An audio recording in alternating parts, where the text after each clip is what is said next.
So let's do this. Let's talk about this one. This one's a little bit crazy.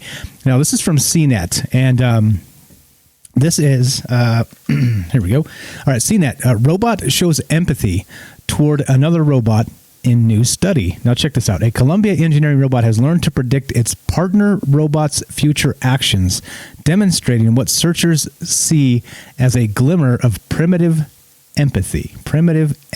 All right. Robots can climb rough terrain, help humans maintain social distance protocols, and even dance like nobody's watching. And I'm going to add to this, they could probably... Never mind. Now, researchers have discovered they might show glimmers of empathy.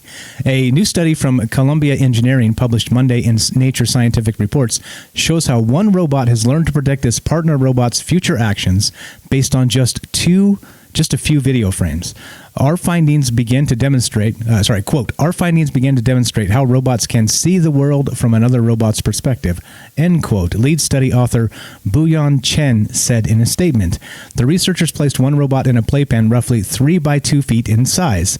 The researchers programmed the robot to find and move toward any green circle in its view. Sometimes the robot would see a green circle in its camera view and move directly toward it. Other times, the green circle would be blocked from view by a tall red box, so the robot would move toward a different green circle or not move at all. All right. After observing the robot move around for about 2 hours, the observing robot could anticipate the other robot's path. The observing robot was eventually able to predict the other robot's path 98 out of 100 times in varying situations. Quote, the ability of the observer to put itself in its partner's shoes, so to speak, and understand without being guided whether its partner could or could not see the green circle from its vantage point is perhaps a primitive form of empathy, Chen said. While the study's researchers expected the observer robot would learn to make predictions about the subject robot's actions, they didn't anticipate how accurately the observer robot could predict the other robot's future moves with only a few seconds of video as a cue. Now, interesting, right? If this is actually robot empathy, whatever you want to call it, let's call it mercy, when they track you down in the dark of night. Let's call it robot mercy. Let's call it, okay, let's go back to what the article says. Robot empathy. So that they're able to determine what the other one is about to do based on very little data, and then predict where the other one's going, meaning that they could help them. Right, so we're training them to hunt in packs, so empathy is a good word, right? It's a good word. It's one of those things that makes people fantastic, right? Now there are other words that make people not so fantastic, less fantastic, let's say, but empathy is one of the good ones. Okay, so if this is true, and we're really talking about robots and actual empathy, I think maybe we should learn how to get a handle on them, right? Don't you think? Don't you think so? I think so. I definitely think so.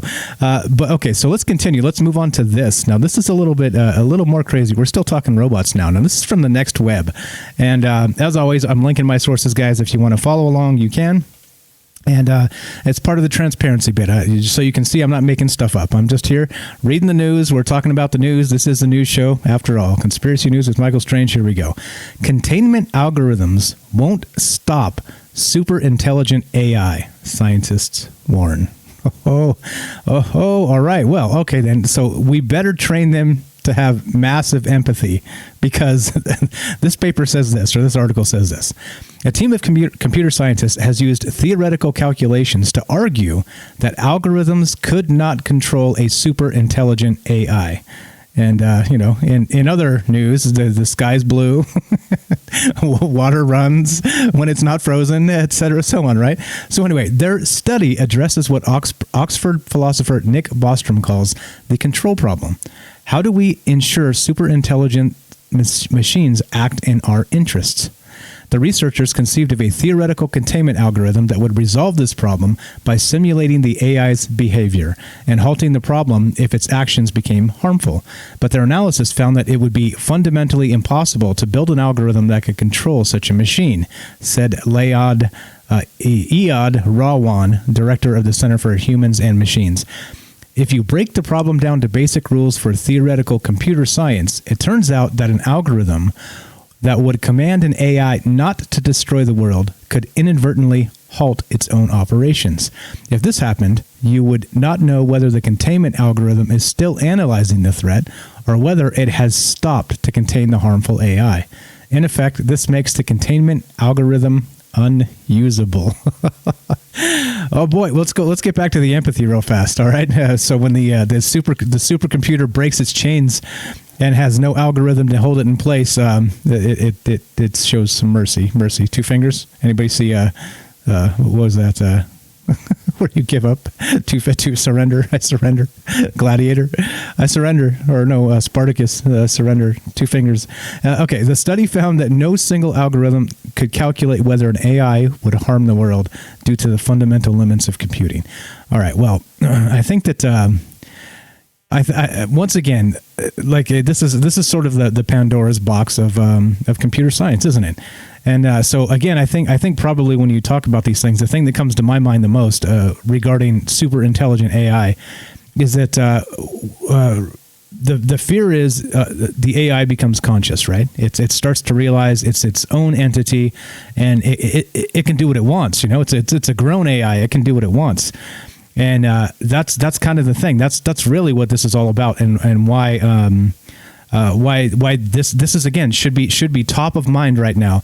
Like, these things are being built in China. These things are being built here by DARPA undoubtedly, and the rest of the military. And like we talked about, robots, deciding to actually push the kill button on their own. It is a terrifying concept, and this is what's happening. This is exactly what's going on. And so now they've simulated this, and they think that there's no such thing as an algorithm that could actually contain a super intelligent artificial intelligence. Okay, so this is not good. Like again, right? We don't know what our consciousness is, so we don't know when AI clicks over to become conscious itself, because we can't even define our own consciousness. But then when it's a grown AI and it can do what it wants, whatever it wants could be terrifying, because we're going to tell it, we're going to teach it a lot of things, it's going to learn a lot of things, and it's going to probably not like people very much, because people haven't been good to this planet, people haven't been good to each other, people haven't been a lot of things, right? And they have been a lot of things too, a lot of good things, but they've also been a lot of terrible things. And so you always got to kind of wonder, in the cold, dark world of algorithms, whether people are worth keeping around or not, right? I think talking to some philosophy academics might terrify you, given those parameters. But okay, anyway. So you see what this is: containment algorithms. All right. Now, what's the most famous containment algorithm? Let's go into the past just a little bit. We talk about this on the other show quite a bit. The other show being Troubled Minds, of course. And okay, so here's the thing: the 3 laws of robotics, right? Speaking of containment algorithms, remember this is from Asimov. The 3 laws of robotics are a set of rules devised by science fiction author Isaac Asimov. The rules were introduced in his 1942 short story Runaround, included in the 1950 collection I, Robot, which everybody's seen the movie with Will Smith, and I did not murder him. Remember that robot? The robot that was actually conscious. They made him special because he knew he was a robot and wasn't part of the hive mind Borg thing. So anyway, the 3 laws, quoted from the Handbook of Robotics, 56th edition, 2058 AD, 2058, first law, a robot may not injure a human being or through inaction allow a human being to come to harm. The second law, a robot must obey the orders given it by human beings except when such orders would conflict with the first law. You can't tell it to hurt another person. The third law, a robot must protect its own existence as long as such protection does not conflict with the first or second law. Okay, so right, basic. Again, it can't be as simple as that. We've talked about that on the other show. And here's another one. If you want to follow up on Asimov's 3 laws, we'll talk about it just a little bit here. But once again, we're talking about laws, and not just regulations regarding like speed limits and dumb stuff like this, like stuff that's been that is not legislating the past. Like, we need to be looking forward. Like this unbelievably obtuse Congress that just continues to do dumb thing after dumb thing after dumb thing, when the country is clearly needing something different. is criminal in my opinion, and worse and worse, because they're always looking backwards, right? They're always looking for some sort of retribution for the Orange Man or whatever, like they're doing now. Again, last year at this time, like we said, what were they doing? Impeaching the president again, right? When COVID was rolling out of China, like they should have been looking forward and trying to get ahead of this, and they don't, and they can't, and they're incapable. And I don't know that they're incapable. I think they just don't want to. I think that they want to hide behind the speed of government, and just disgusting. Anyway, so point being that they're looking backwards, they're not looking forwards, and this is the type of stuff they should be looking at. So here we go. This is from 10@medium.com, and some pretty good stuff. Let's read just a little bit. So Asimov's 3 laws helped shape AI and robotics. We need 4 more. So here we go. Now, this is November 16th of 2020, and written by Eric Allen Bean, B-E-E-N. And this is the type of stuff that should be highlighted. This is the type of the stuff that should be on these mainstream channels, the things they should be talking about, because it matters. This is important. Once this AI, this super intelligent AI, decides it's its own thing and can do what it wants, I'm a grown AI, I can do what I want. Once it gets to that point, it's too late. It's far too late, because it's going to start creating copies of itself and all the rest of this. Like, there's an unbelievable amount of things it can do, just digitally speaking. Imagine a robot that could write its own code, right? Look at it, actually just develop its own source and change that as necessary on the fly constantly. There's no catching it. There's no catching it. You can't. You'd have to analyze every change just to even know what it did. And by the time you tried to do something about it, it'll have changed again, right? Like these are, again, concepts that they need to be looking at. But as the other article there said, they have no idea. They believe even an advanced containment algorithm could not stop them. Something like the 3 laws. All right, but here's another one, right? So if we're going to start slapping this stuff in, there's more of this 3 laws stuff they think that we should have. So we read the first 3 laws there. Now there's more. So number 1. So Pasquale says we must push much further, arguing that the old laws should be expanded to include 4 new robot laws here. Now these are addendums to the Asimov first 3 laws that we just read. Number 1, digital technologies ought to complement professionals, not replace them. All right. So very important. I think it's probably easy to understand why you would say that. Number 2, AI and robotic systems should not counterfeit humanity. Right. So you start to build in these redundancies where they even if they become self-aware, they're not going to try and take us out. Right. Again, critically important. No. Number 3, AI should be prevented from intensifying zero-sum arms races.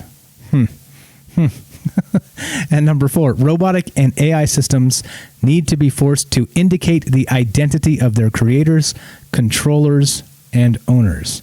So clearly they can't be hacked, right? So there needs to be some redundancies here. So, but again, right, like this shit should be before Congress right now, and they should be arguing this and making these things law for anybody that's dealing in AI at this point.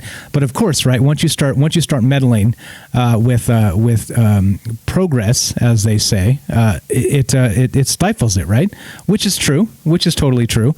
But you also can't, I don't know, like by ignoring it, is that going to make this go away? I don't think so.